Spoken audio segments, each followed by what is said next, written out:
Hello friends, you are flipping in fifth with me, Mrs. G. Today we're going to be talking about topic 7, lesson 2, and today's learning target is I can estimate quotients that involve decimals. I know right now you're probably saying, estimate, because we're still having some problems with estimating.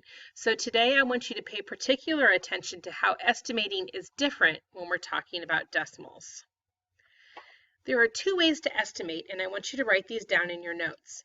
When we're estimating with decimals, the first way is rounding. That is where we round the numbers to the nearest whole number, then divide. That's new, the nearest whole number. Or we can use compatible numbers, which is pretty much the same way, where we change the numbers to something close that makes it easier to divide. Think multiples when you're talking about estimating with compatible numbers. So here's today's story problem. Roman wants to buy a video game system for $473.89. So about how much money will he have to pay every month if he wants to pay it off in 1 year? Well, the first thing I would do is I would draw a picture for myself, because I would know that if he's going to pay it off in 1 year, that's 12 months. That's 12 payments. So we're going to have our 12 monthly payments here, and we know all of it needs to be paid off in $473.89 in 1 year. So how are we going to figure this out? Are we going to multiply, divide, add, or subtract? Well, anytime we have a bigger number that we have to put into smaller equal numbers, then we know that we're going to divide. So we have $473.89 divided by 12. So the first way we're going to estimate this problem is by rounding.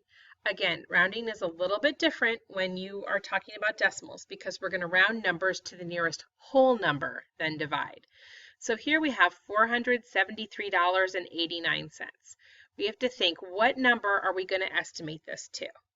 Well, we have to look at our nearest whole number, which would be the 3, is going to be what we're going to be rounding it to, because remember that anything to the left of the decimal is the whole number. Everything to the right of the decimal is smaller than the whole, so we're going to be rounding to the 3. So we need to look at this 8. Well, the 8 is 5 or above, which means we're going to need to add one more next door. So that's going to change this number to $474 or 474. Now we have to think about this 12. We already know that $473.89 will round to $474. So what will this round to, 10 or 20? Well, we're going to look at the 2, and we're going to know that it is not 5 or greater, so we don't need to add anything here, so that's going to be 10. So 474 divided by 10, and we already did this yesterday, so we know that all we have to do here now is move the decimal point one spot because there's only 1 0 here. So we're going to move it one spot to the left, which gives us $47.40. So Roman will have to pay about $47.40 every month. That is if we did this problem using rounding. Now we're going to do the same exact problem, but this time we're going to use compatible numbers. Remember, compatible numbers are when we change the numbers to something close that makes it easier to divide. Think multiples. So we need to be thinking about multiples of 12 here and wondering, is 47 a multiple of 12? Well, 47 is not a multiple of 12, but there is a number that is close to 47 that is a multiple of 12, and that is 48. So we're going to change the 47 to 48 and then add zeros for the rest of it. And then we're going to divide it by 12 because 12 goes into 48 equally and easily in our heads. We know that 12 times 4 equals 48, and then we're going to add our remaining zeros. So if we were using compatible numbers here, Roman would have to pay about $40 per month. Now it's time for you to try. I want you to look at tonight's practice problems and first of all think to yourself, is there a way that I could do this using compatible numbers? If there isn't a way to use it compatible numbers, then you're going to go ahead and you are going to round to estimate. Remember, when we're using decimals, you're going to round to the nearest whole number. Go ahead and stop the video now, try these practice problems, and then come back and check your answers with mine. Okay, coming back in 5, 4, 3, 2, 1. Here are tonight's answers. In problem number 1, remember there are different ways that you could do this, but I would have changed it to 42 divided by 3 equals 14.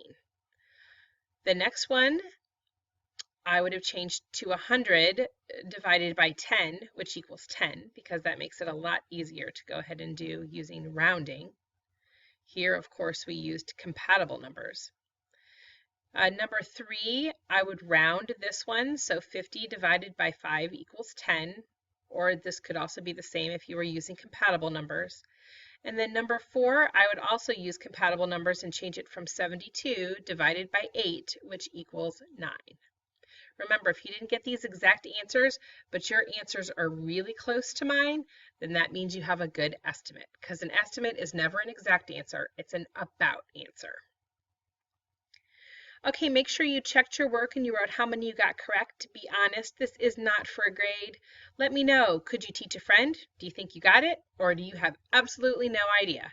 And also write down any questions you may still have about rounding and estimating. I hope you have a great night and I look forward to working with you in math tomorrow. Bye-bye.